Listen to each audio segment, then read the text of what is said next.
Welcome to the channel, Gaming Army. We've got a couple of great domination drops coming your way today, and as those play out in the background, we're going to take a deep dive look at a 60-ton inner sphere hero mech known as the Dragon Flame. Now, this is a very interesting mech. You don't want to miss out on that, so stick around for the entire video so you can see everything to its fullest. And now, let's get started with our review of the Dragon Flame. And with any good in-depth deep dive on a mech, you've got to start at the beginning. And that means going back to take a look at the stock loadout. In other words, what can you expect when you get this mech fresh from the mech factory? So, taking a look at the stock build, we can see it comes with one ER large laser, one medium laser, one AC2, and one LRM5. Okay, gotta tell you, the firepower doesn't really impress me too much. That list only gives a 21 alpha.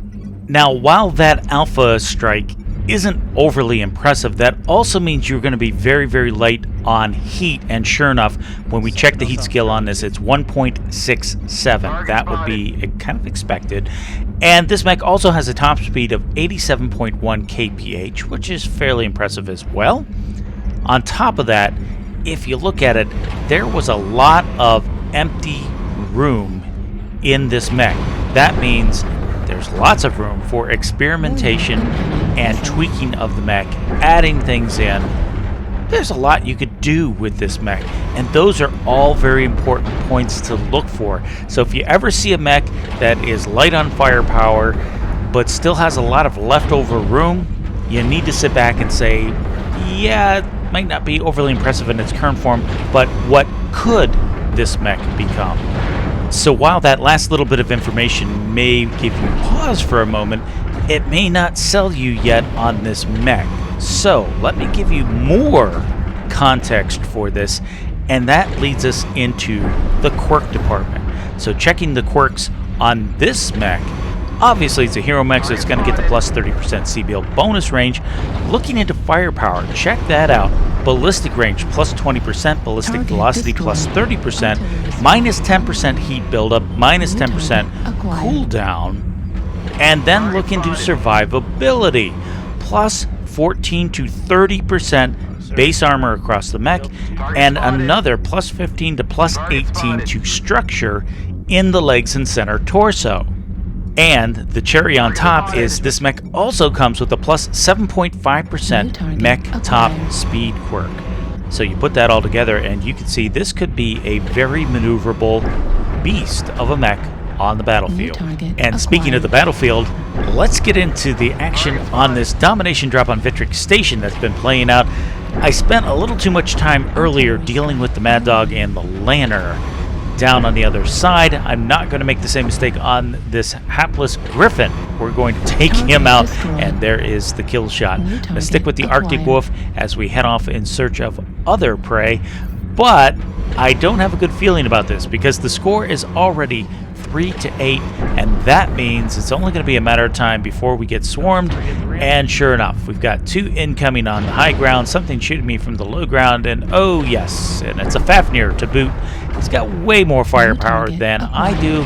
Let's see if we can even the battlefield here a little bit by taking that left torso. Not quite. We opened it up, and now his two comrades have pushed us, and I can't quite get the headshot that I was going for. I needed the headshot because it's 3v2 at this point.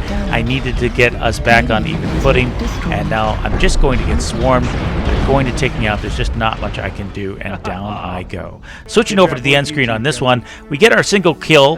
7 components destroyed in this loss, 732 damage done, 677 damage taken. Moving on to our next drop. This again is domination, but this time we are on Frozen City, and as this drop plays out in the background, we're going to continue our discussion on the Dragon Hero, the Flame. And the reason we're doing so much hero content lately is because right now, at the time of the posting of this video, PGI is running the 2023 Big Beach Party. It's been full 2 months worth of events, 4 phases worth.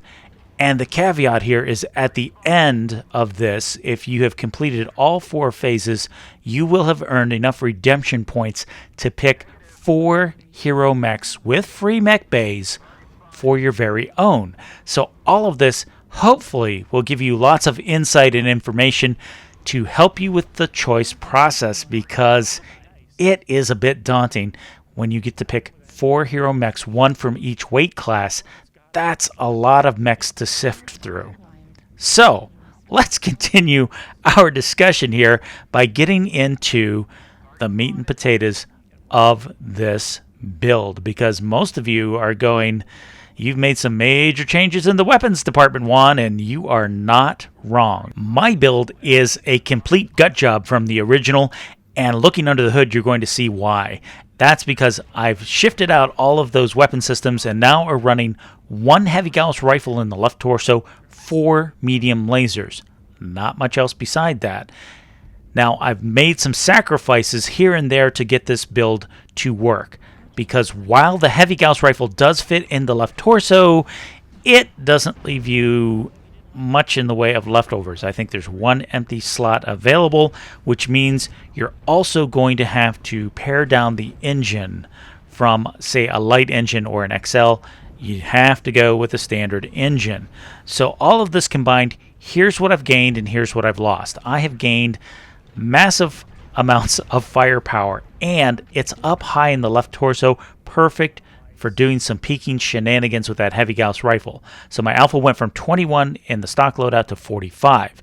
Where I sacrificed is speed. Went from 87.1 down to 75.5 because of that standard engine, and the heat takes a little bit of a dip, but we're still more than good for this build. We went from 1.67 to 1.56. What I walk away with is a very beefy, tanky mech that is just lots of fun on the battlefield. But you've got a lot more that you could do with this. You could still stick with the XL engine or light engine and go for pure speed. Remember, this has that 7.5% mech top speed, and pattern your loadout accordingly and be a fast-moving flanker harasser. There's just so much that can be done with this. I just like the build that I am currently running on this. Let me know in the comments your favorite build with this mech, and hopefully there's enough information here to put this in as one of your top contenders on your free hero mech pick. And if all of this information has been helpful and enlightening, be sure to give us a quick thumbs up on the video. And if you'd like to take it one step further, why don't you consider joining us here and become a member of the Sleepless Nights Gaming Army? Hit that subscribe button, turn on the notification bell so you don't miss out on any future content like this. Getting back into the action on this drop, we have managed to attract the attention of the enemy Marauder, and all that did was serve to open him up so that my teammate Wong could swing in behind him and get the kill, taking him off the board. We've been using this ridge line to do some peeking and poking shenanigans. Again, I like to just peek over the top of the ridges, use that cover while I land Gauss rounds wherever possible.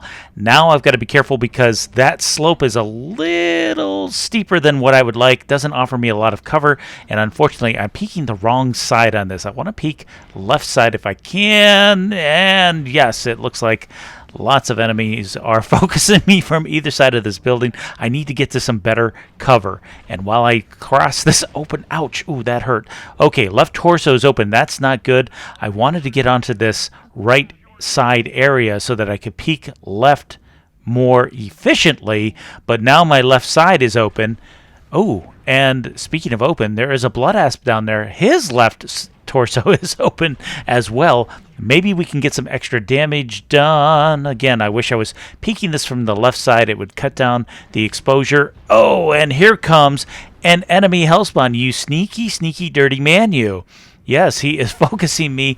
We get a shot on him. There goes something off of his mech. I don't think it was something too important. Maybe an arm. Oh, and he's got reinforcements just waiting for me to round that corner. They are definitely doing some damage on me. Go back to the blood asp Still can't quite get that left torso, and that Hellspawn totally threw me out of my sync and rhythm to try and get anything done. And he's coming back, and he's got a teammate up here as well. This may not end well, because there goes my left torso. The big gun is down, and I'll just keep pushing this Hellspawn. Maybe we can get some damage done, but his teammate is just lighting me up from behind, which is not good, and down I go. So now it's going to be up to the rest of my teammates to pull something off as far as any kind of a victory here on this map. And while they are doing that, I do want to go back and point out something very important. In that last segment, I was getting focused not only by the Hellspawn, but his teammate behind me was just pummeling my mech. And look at how much damage my mech took before it went down. That was a lot of firepower that I was absorbing. I'm curious to see just how much damage we took on the end screen of this match. And also, this is going to be interesting. I'm not sure my team can pull out the victory on this. The score is 7-9.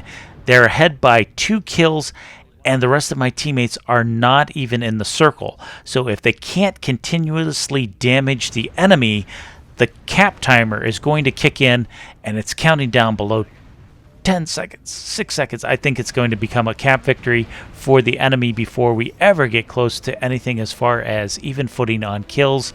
And sure enough, the timer is down to 1 second. All it's going to take is one deep breath, and there we have it. This match is over. Switching over to the end screen on this one, while it was a defeat for the team and we didn't get any kills, we did manage to walk away with 797 damage done.